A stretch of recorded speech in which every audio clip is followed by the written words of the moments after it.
These are my two audience members for my presentation. Hi, my name's Noelle. I'm Grayson's friend.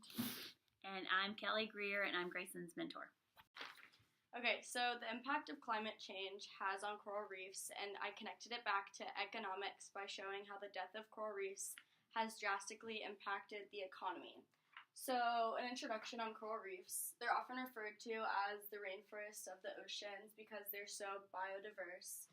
It covers more than 70% of the Earth's surface. The Great Barrier Reef is the largest coral reef in the world. It's actually visible from space, and I actually decided to condense my research down to mainly focusing on the Great Barrier Reef.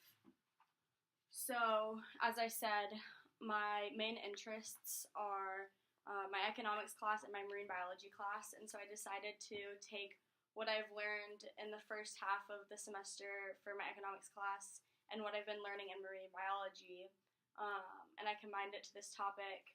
And I think that this project has allowed me to see what I want to do, what I want to study, because I've always had an interest in the economy, which is why I took that class. And I've always had an interest in the ocean and especially sustainability in the planet. And so I think that this project overall has allowed me to deepen my understanding on all of that. So the main way coral reefs generate money is via tourism. And I got that from the Economic Impact of Coral Reefs by Margaret Mogul. It's a website. And it helped me kind of see where all the money was coming from. So I connected the coral reefs back to the economy, and the main, way that money was coming into the economy from these coral reefs was tourism. And I'm going to go deeper into that by how these coral reefs are dying. Less people are coming on tours to see the coral reefs, and so that's really impacted the economy. And also, it's been a big loss of jobs by these people that are leading these tours. And I read an article that said the majority of people will change their location of where they're going. So if someone wanted to go to Australia for summer break or something, and they saw that all these corals are dying, they actually said that they would change the location. So that's impacting Australia's economy overall a lot. And in a few slides, I have a graph that talks about all the jobs and the economic values. Wrong. Okay, so the main problems is climate change. The pollution in the air makes it hotter outside, which makes the oceans hotter, and the coral reefs cannot live within these conditions. And this leads to coral bleaching. 80% of CO2 goes into the ocean, which has caused rising temperatures in the ocean. This leads to coral bleaching, and once corals are bleached, they begin to die off. So it shows, I actually have a before and after picture coming up, and the first picture is filled with wildlife and fish swimming around in beautiful colors, and then to this, it's huge, it's all white, it's really sad. And so coral bleaching occurs when water is too warm, and corals will expel the algae living on them, and that's what causes the coral to turn white. When corals are bleached, they're not officially dead, but their health overall is completely, I don't know how to word this, completely, it goes downhill.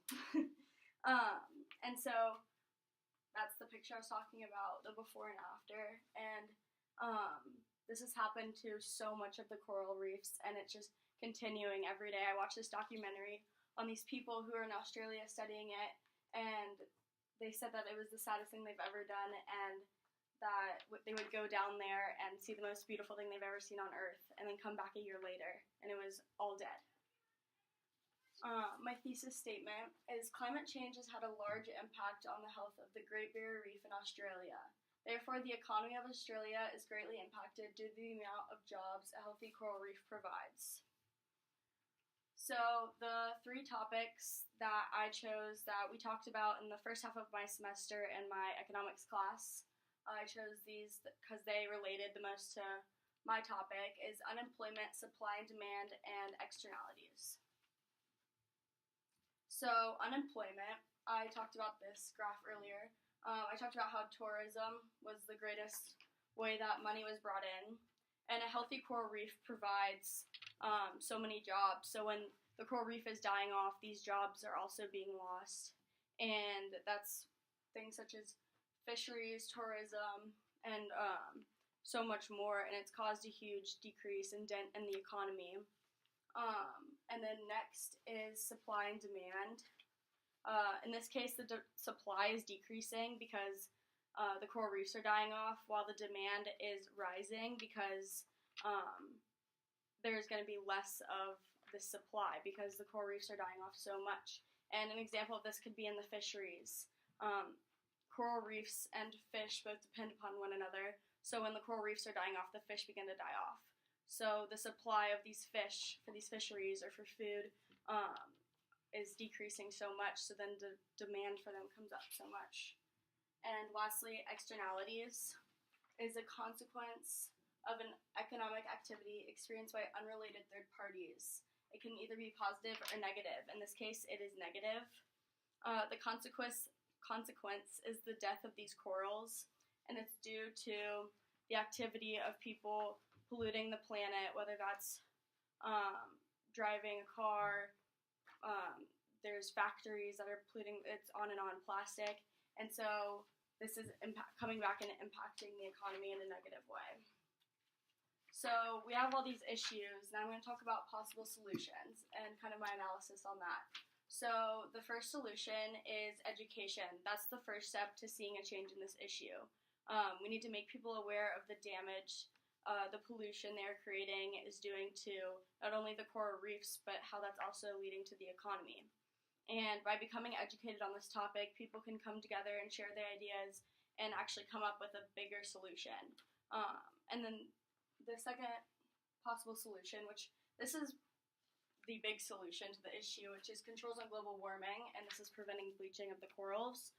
But this will require wide-scale international cooperation, and it's not something you can do in a snap of fingers. Like, everyone come together, we're gonna all be sustainable and end global warming. You can't just do that. But I connected this back to Love It a little bit, is how we can solve this by ourselves in our own way is by making changes to your own life, being more sustainable in your everyday routine. And I connected that back to Love It because I think Love It does a really good job of being sustainable.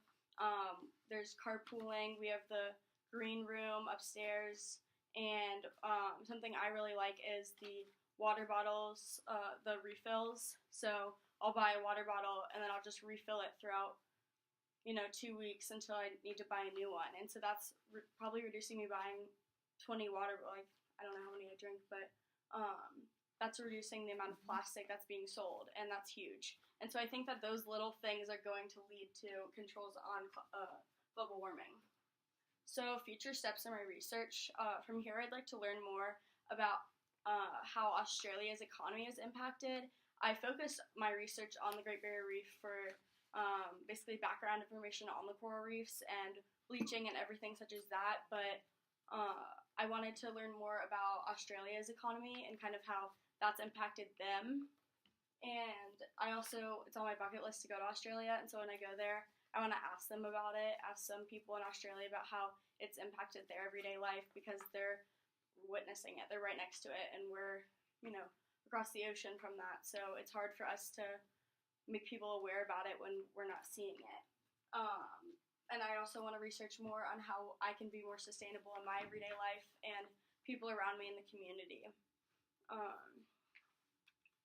So the value of coral reefs. They're a natural barrier to wave action. It's creating protection to coastal settlements, and they're tourist attractions, which I've talked so much about. So scuba dives and snorkeling, people are paying for that to come in and do that, so when the coral reefs are dying and all the fish are dying, no one's going to do that anymore.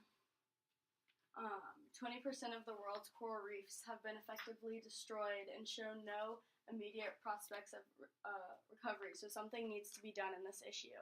And so my question is, what are you going to do about it? Thank you.